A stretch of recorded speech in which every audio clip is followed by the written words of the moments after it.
Hi there friends, నా పేరు నిఖిల్, మీరు చూస్తున్నారు greedy tech Telugu and this is the tech news of the day.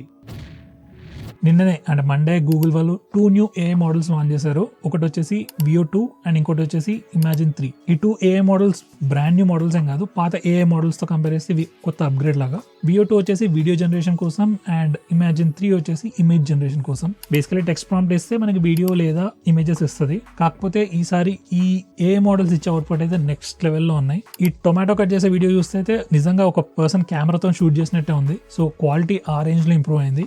And ఏదో ప్రాంప్ట్ ఇచ్చేస్తే వీడియో రావడమే కాదు, మనం కెమెరా యాంగిల్, ఎలాంటి కెమెరాస్ వాడాలి, కెమెరా మోషన్ ఎలా ఉండాలి, ఇవి కూడా సెట్ చేయవచ్చు అంట. సో ఇది definitely next level of upgrade. మీరు ఎవరైనా స్టోరీ టెల్లర్స్ ఉంటే ఇలాంటి టూల్స్ యూజ్ చేసుకొని ఒక మోర్ వివిడ్ స్టోరీని డిస్క్రైబ్ చేయొచ్చు.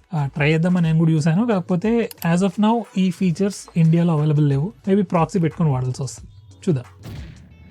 వాట్సాప్ వాళ్ళు యాజ్ యూజువల్ కొత్త అప్డేట్స్ తీసుకొచ్చేసారు. అయితే ఈ అప్డేట్ వచ్చేసి మెయిన్లీ కాలింగ్ కి సంబంధించిన అప్డేట్స్. ఓవరాల్ గా వాళ్ళు అన్ని ప్లాట్ఫామ్స్ లో కూడా వాయిస్ కాలింగ్ ఫీచర్ ఇంప్రూవ్ చేశారు, లైక్ దాని క్వాలిటీని ఇంప్రూవ్ చేశారు. నెక్స్ట్ వచ్చేసి గ్రూప్స్ లో మీరు కాల్ బటన్ క్లిక్ చేయగానే గ్రూప్ లో ఉన్న అందరికీ కాల్ వెళ్తుంది. లైక్ దాంట్లో 20 మంది ఉన్నా 30 మంది ఉన్నా అందరికీ కాల్ వెళ్తుంది. ఇప్పుడు కొత్త అప్డేట్ లో ఏంటంటే మీరు గ్రూప్ లోకి వెళ్ళి కాల్ బటన్ క్లిక్ చేసిన తర్వాత మీకు ఒక ప్రాంప్ట్ వస్తుంది. ఆ గ్రూప్ లో ఉన్న మెంబర్స్ లిస్ట్ అంతా వస్తుంది. ఆ లిస్ట్ లో నుంచి మీరు ఎవరినైతే సెలెక్ట్ చేసుకుంటారో వాళ్ళకి మాత్రమే కాల్ వెళ్తుంది. So nice feature, nice update. Next వచ్చేసి వీడియో కాల్స్ లో కొత్త ఎఫెక్ట్స్ కూడా తీసుకొచ్చారు. సో ఇలాంటి ఎఫెక్ట్స్ పెట్టుకోవచ్చు. జస్ట్ కాన్వర్సేషన్ ని మోర్ ఫనీ చేయొచ్చు, మోర్ ఎంగేజింగ్ గా చేసుకోవచ్చు. నెక్స్ట్ వచ్చేసి డెస్క్టాప్ అప్లికేషన్స్ లో కూడా ఒక డెడికేటెడ్ కాల్ బటన్ తీసుకొచ్చారు. అండ్ ఫైనలీ మీరు గ్రూప్స్ లో మాట్లాడుకునేటప్పుడు 100 మంది ఉన్నా ఎంతమంది ఉన్నా గానీ ఎవరైతే ఈ ప్రెసెంట్ కాన్వర్సేషన్ లో యాక్టివ్ ఉన్నారో వాళ్ళ ప్రొఫైల్ ఐకాన్స్ కింద కనిపిస్తాయి. సో ఓవరాల్ గా ఇవి వచ్చేసి అప్డేట్స్. మీరు ఫేస్బుక్ గ్రూప్స్ ఎక్కువగా వాడినట్టయితే ఇవన్నీ ఫీచర్స్ మీకు బాగా పనికొస్తాయి.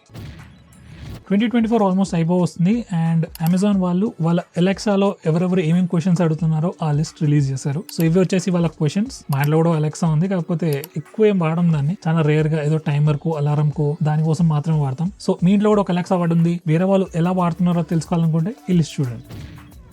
మీకు తెలుసో లేదో, నెట్ఫ్లిక్స్ లో స్క్విడ్ గేమ్ అనే ఒక టీవీ సిరీస్ బాగా పాపులర్ అయింది. దాని సీజన్ 2 కూడా వచ్చింది. అయితే నెట్ఫ్లిక్స్ వాళ్ళు ఆ టీవీ సిరీస్ కాన్సెప్ట్ మీద ఒక గేమ్ ని కూడా తయారు చేశారు, స్క్విడ్ గేమ్ అన్లీస్డ్ అని చెప్పి. ఇది రీసెంట్లీ ఒక ఈవెంట్ లో లాంచ్ చేశారు అండ్ అది actually paid game, but limited time కోసం దాన్ని ఫ్రీగా పెట్టారు. సో మీకు ఆ టీవీ సిరీస్ మీద ఇంట్రెస్ట్ ఉన్నా లేదా గేమ్ మీద ఇంట్రెస్ట్ ఉన్నా గేమ్ ని తప్పకుండా ఒకసారి ట్రై చేయండి. సో ఫ్రెండ్స్, ఇవి వచ్చేసి వాళ్ళ tech news. Hope you like this video. మీకైనా క్వశ్చన్స్ ఉంటే వీడియో కింద కమెంట్ చేసి చెప్పండి. అండ్ యాజ్ ఆల్వేస్ వీడియోని తప్పకుండా లైక్ చేయండి, అలాగే మన ఛానల్ కూడా సబ్స్క్రైబ్ చేసుకోండి. See you tomorrow.